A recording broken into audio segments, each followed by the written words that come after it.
കൊച്ചി തീരത്തെ കപ്പൽ അപകടം കമ്പനിക്കെതിരെ ഉടൻ ക്രിമിനൽ കേസ് എടുക്കേണ്ടതില്ലെന്ന് തീരുമാനം. നാശനഷ്ടങ്ങളുടെ തെളിവുകൾ ശേഖരിക്കുന്നതിനായിരിക്കണം നിലവിൽ പ്രാധാന്യം നൽകേണ്ടതെന്നും തീരുമാനം. ഇത് ഇൻഷുറൻസ് ക്ലെയിമിംഗിന് സഹായകരമാകും. മുഖ്യമന്ത്രിയും ഡയറക്ടർ ജനറൽ ഓഫ് ഷിപ്പിംഗും പങ്കെടുത്ത യോഗത്തിലാണ് തീരുമാനം. തീരത്ത് കപ്പൽ മുങ്ങിയ സംഭവത്തിൽ കമ്പനിക്കെതിരെ ഉടൻ ക്രിമിനൽ കേസെടുക്കേണ്ടതില്ലെന്ന തീരുമാനം.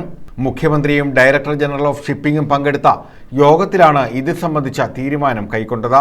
നാശനഷ്ടങ്ങളുടെ തെളിവുകൾ ശേഖരിക്കുന്നതിനായിരിക്കണം നിലവിൽ പ്രാധാന്യം നൽകേണ്ടതെന്നാണ് തീരുമാനം. ഇത് ഇൻഷുറൻസ് ക്ലെയിമിന് സഹായകരമാകും.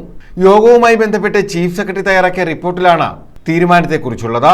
MLC എൽസ കപ്പൽ കമ്പനി വിഴിഞ്ഞം തുറമുഖത്തിന്റെ പ്രധാന ഇടപാടുകാരനാണെന്നും റിപ്പോർട്ടിൽ പറയുന്നു.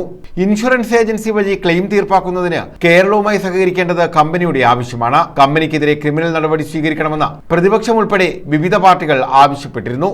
ന്യൂസ് ബ്യൂറോ, കൊല്ലം.